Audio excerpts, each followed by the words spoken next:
When I was 14 years old, I was interested in science, fascinated by it, excited to learn about it. And I had a high school science teacher who would say to the class, "The girls don't have to listen to this." Encouraging, yes. I chose not to listen, but to that statement alone. So let me take you to the Andes Mountains in Chile, 500 kilometers, 300 miles northeast of Santiago. It's very remote, it's very dry, and it's very beautiful. And there's not much there. There are condors, there are tarantulas. And at night, when the light dims, it reveals one of the darkest skies on Earth. It's a kind of a magic place, the mountain. It's a wonderful combination of very remote mountaintop with exquisitely sophisticated technology. And our ancestors, for as long as there's been recorded history, have looked at the night sky and pondered the nature of our existence.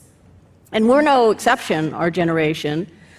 The only difficulty is that the night sky now is blocked by the glare of city lights. And so astronomers go to these very remote mountaintops to view and to study the cosmos. So telescopes are a window to the cosmos. It's no exaggeration to say that the southern hemisphere is going to be the future of astronomy for the 21st century. We have an array of existing telescopes already in the Andes Mountains in Chile, and that's soon to be joined by a really sensational array of new capability.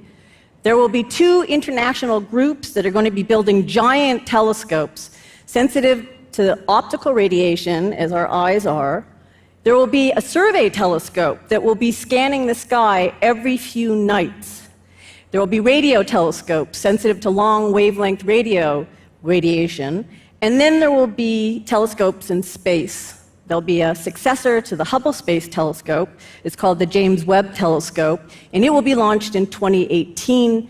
There'll be a satellite called TESS that will discover planets outside of our solar system. For the last decade, I've been leading a group, a consortium, international group, to build what will be, when it's finished, the largest optical telescope in existence. It's called the Giant Magellan Telescope, or GMT. This telescope is going to have mirrors that are 8.4 meters in diameter, each of the mirrors. That's almost 27 feet. So it dwarfs this stage, maybe out to the 4th row in this audience. Each of the 7 mirrors in this telescope will be almost 27 feet in diameter. Together, the 7 mirrors in this telescope will comprise 80 feet in diameter. So essentially the size of this entire auditorium. The whole telescope will stand about 43 meters high. And again, being in Rio, some of you have been to see the statue of the giant Christ. The scale is comparable in height, in fact, smaller than this telescope will be. It's comparable to the size of the Statue of Liberty. And it's going to be housed in an enclosure that's 22 stories, 60 meters high. But it's an unusual building to protect this telescope. It will have open windows to the sky, be able to point and look at the sky, and it will actually rotate on a base, 2,000 tons of rotating building. The Giant Magellan Telescope will have 10 times the resolution of the Hubble Space Telescope. It will be 20 million times more sensitive than the human eye. And it may, for the first time ever, be capable of finding life on planets outside of our solar system. It's going to allow us to look back at the first light in the universe, literally the dawn of the cosmos, the cosmic dawn. It's a telescope that is going to allow us to peer back, witness galaxies as they were when they were actually assembling, the first black holes in the universe, the first galaxies. Now, for thousands of years, we have been studying the cosmos. We've been wondering about our place in the universe. The ancient Greeks told us that the Earth was the center of the universe. 500 years ago, Copernicus displaced the Earth and put the sun at the heart of the cosmos. And as we've learned over the centuries, since Galileo Galilei, the Italian scientist, first turned, in that time, a 2-inch, very small telescope to the sky, Every time we have built larger telescopes, we have learned something about the universe. We've made discoveries, without exception. We've learned in the 20th century that the universe is expanding, and that we're not, our own solar system is not at the center of that expansion. We know now that the universe is made of about 100 billion galaxies that are visible to us, and each one of those galaxies has 100 billion stars within it. So we're looking now at the deepest image of the cosmos that's ever been taken. It was taken using the Hubble Space Telescope, and by pointing the telescope at what was previously a blank region of sky before the launch of Hubble. And if you can imagine this tiny area, it's only 1/50th of the size of the full moon. So if you can imagine the full moon. And there are now 10,000 galaxies visible within that image. And the faintness of those images and the tiny size is only a result of the fact that those galaxies are so far away, the vast distances. And each of those galaxies may contain within it a few billion or even hundreds of billions of individual stars. Telescopes are like time machines. So the farther back we look in space, the further back we see in time. And they're like light buckets, literally. They collect light. So the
to come through.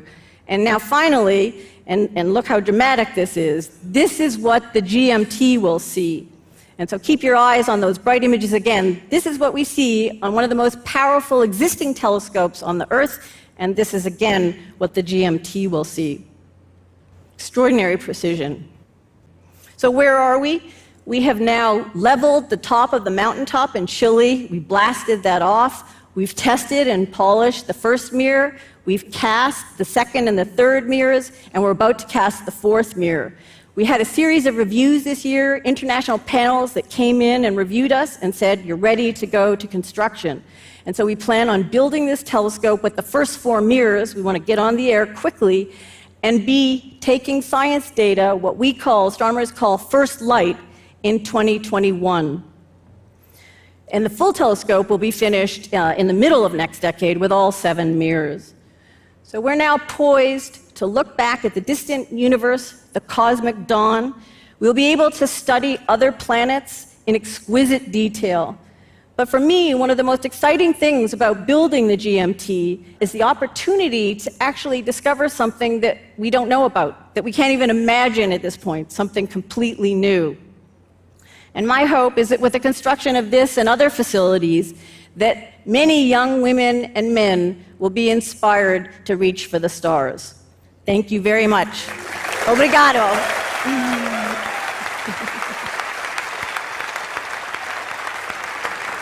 Thank you, Wendy.